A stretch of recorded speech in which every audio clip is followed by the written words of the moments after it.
Like a Hellcat.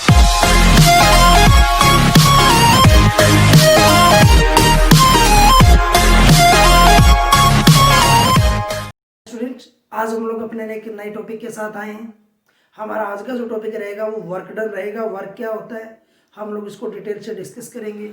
आइए जानते हैं हम लोग वर्क क्या होता है। ठीक है स्टूडेंट, हमारा टॉपिक आज का रहेगा वर्क। सबसे पहले वर्क के बारे में आपको ये जानना है। वर्क होता है हमारे पास फोर्स इनटू डिस्प्लेसमेंट, ये हमारे पास होता है वर्क। तो हम ये कह सकते हैं, हम किसी बॉडी के ऊपर फोर्स लगाएं और बॉडी कुछ दूर चली जाए, उसको हम लोग वर्क डन बोलते हैं। मैथमेटिकल डेफिनेशन होती है, it is the product of applied force to the displacement.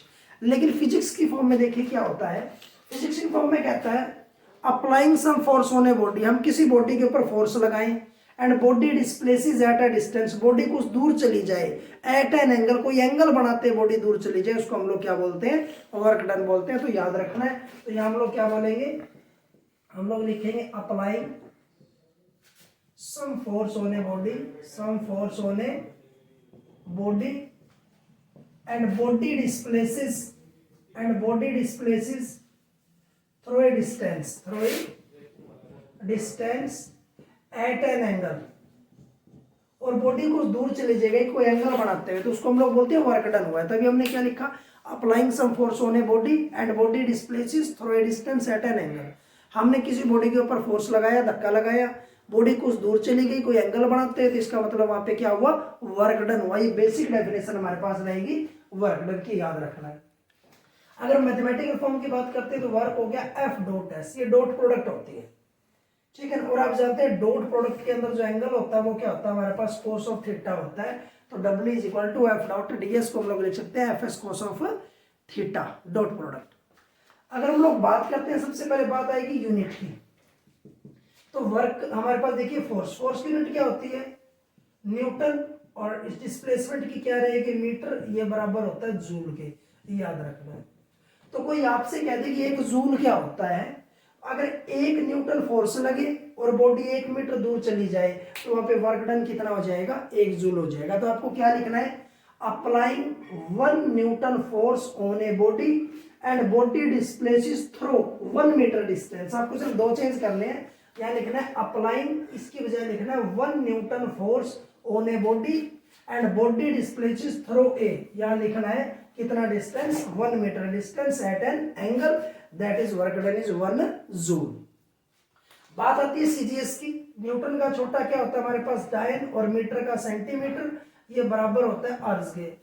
तो कोई आपसे कहते हैं 1 अर्ज कितना होता है, अगर हमें 1 डायन फोर्स लगाना पड़े और बॉडी कितनी दूर चली जाए, बॉडी 1 सेंटीमीटर दूर चली जाए, कोई एंगल बनाते हैं, तो वहां वर्क कितना हो जाएगा, 1 जूल। तो आपको याद रखना है applying 1 dyne force on a body and body displaces through 1 centimetre distance at an angle, उसको हम लोग क्या नाम देंगे, उसको हम लोग अर्ज नाम देंगे। आपको याद रखना है।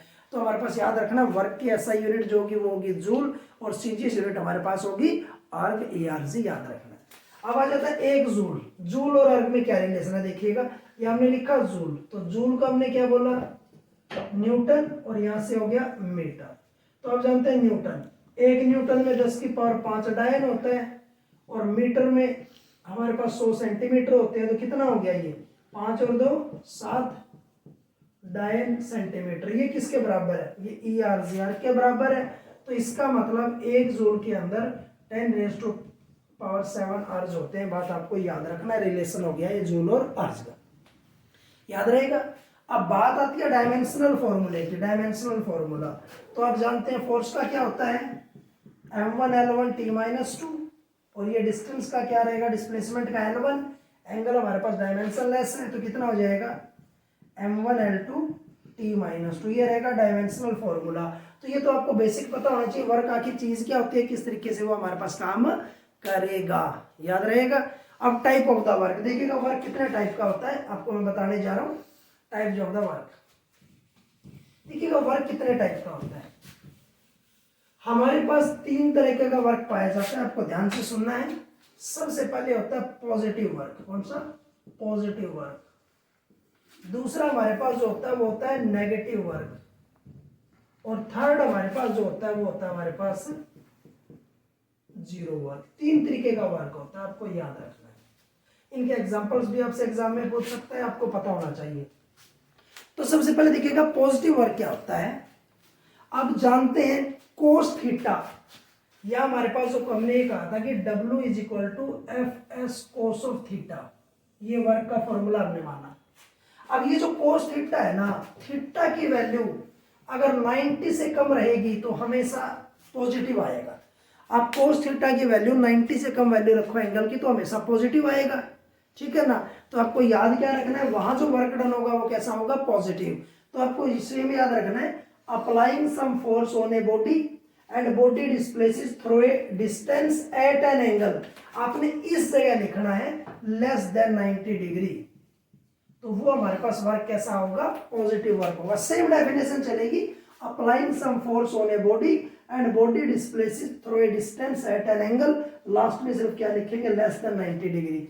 जब 90 डिग्री से कम एंगल बनेगा वह वर्क कैसा होगा, पॉजिटिव वर्क होगा, या क्या तो डायरेक्शन सेम होगी। जैसे हमने क्या किया, मैंने इस मार्कर को ऐसे ऊपर की तरफ उठाया तो मार्कर ऊपर की तरफ आ गया, हमारा फोर्स भी ऊपर की तरफ है, तो दोनों की डायरेक्शन सेम होगी। हमारा फोर्स भी ऊपर की तरफ और ये खुद भी ऊपर की तरफ आ गया, दोनों की डायरेक्शन सेम, तो एंगल 90 से छोटा बनेगा, 90 से छोटा एंगल बनेगा। तो यहाँ जो हमने जो काम किया पॉजिटिव वर्क है।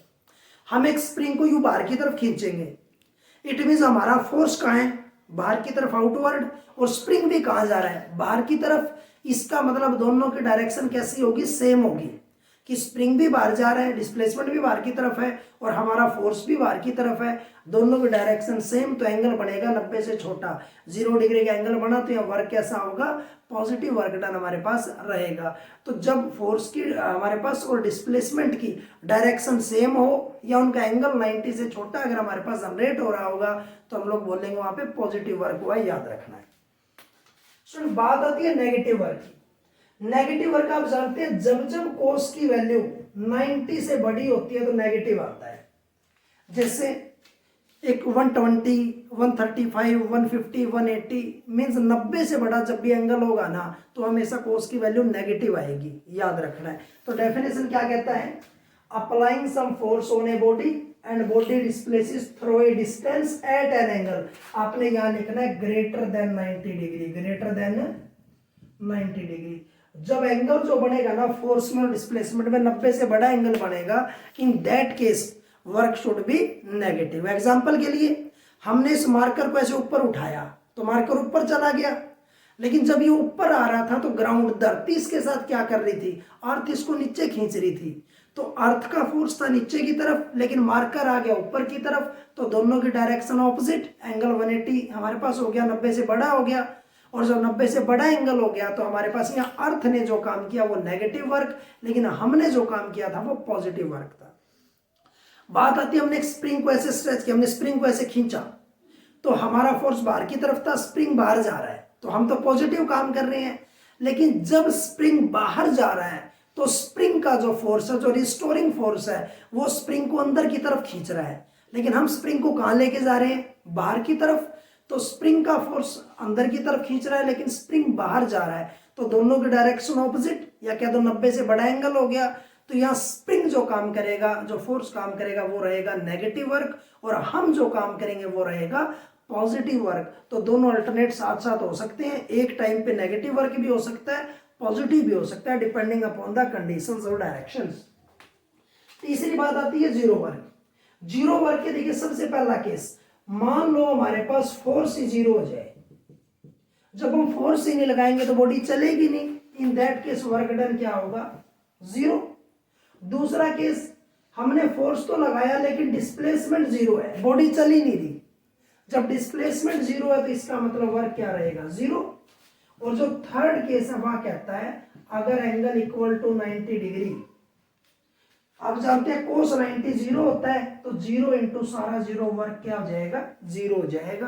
तो पहले तो definition, applying some force on a body and body displaces through a distance at an angle, यहाँ क्या लिखना है, इक्वल टू 90 डिग्री। लास्ट में यहाँ क्या लिखना है, जब एंगल इक्वल टू 90 डिग्री, जब 90 डिग्री के इक्वल एंगल हो जाएगा इन दैट केस हमारे पास क्या होगा, work done should be zero. कैसे, एक बंदे के सर पे वजन रखा है और वो सर पे सामान रख के दूर तक चला जा रहा है तो उसका वर्क डन 0 होगा, क्योंकि उसके सर पे जो वेट रखा है वो रहेगा ऐसे डाउनवर्ड, ठीक है, और बंदा चला जा रहा है ऐसे, तो इसका मतलब डिस्प्लेसमेंट में और वेट में एंगल कितना हो जाएगा 90 डिग्री। तो यहाँ जो वर्क डन होगा दैट शुड बी 0। तो कोई बंदा सर पे सामान रख के चाहे 50 किलोमीटर चला जाए उसका वर्क डन हमेशा 0 माना जाएगा। ये बात आपको याद रखनी है, ध्यान रहेगा। ये हमारा छोटा सा टॉपिक था वर्क डन। आइए हम लोग जानते हैं कंजर्वेटिव और नॉन कंजर्वेटिव फोर्स क्या होगा। तो देखिए कंजर्वेटिव और नॉन कंजर्वेटिव के बारे में सिर्फ हम डेफिनेशन डिस्कस करेंगे थोड़ा सा। अगर आपको डिफरेंस को समझ में आ गया तो आप इजीली उसको कर पाएंगे कंजर्वेटिव और नॉन कंजर्वेटिव। तो देखिएगा यहाँ मैं लिखता हूँ कंजर्वेटिव, कंजर्वेटिव, और यहाँ मैं लिखता हूँ नॉन कंजर्वेटिव। वैसे तो कंजर्वेटिव नॉन कंजर्वेटिव के बारे में मैं आपको बता दूं, कंजर्वेटिव वो होता है हमारे पास जो डिपेंड करता है पोजीशन के ऊपर। सॉरी, आप सुबह घर से निकलते हो, शाम को घर पहुंच गए, तो मम्मी आपकी स्टार्ट की पोजीशन को देखती है, लास्ट की पोजीशन को मम्मा देखते हैं। तो सुबह 9 बजे आप घर थे, शाम को 5 बजे घर हो, तो मम्मी खुश हो जाते हैं, क्योंकि मम्मी को आपकी पोजीशन से मतलब है। सुबह घर पोजीशन थी, शाम को पोजीशन घर है, तो जो पोजीशन पर डिपेंड करता है उसी तरीके से कंजर्वेटिव भी पोजीशन पर डिपेंड करता है। तो याद रखना है, इट डिपेंड्स अपॉन पोजीशन, वो होता है कंजर्वेटिव, ठीक है ना। दूसरा, इसको पाथ से कोई मतलब नहीं है कि 9 से 5 के बीच में आपने क्या किया, ये पाथ के ऊपर डिपेंड नहीं करता, नो डिपेंडेंट है ये।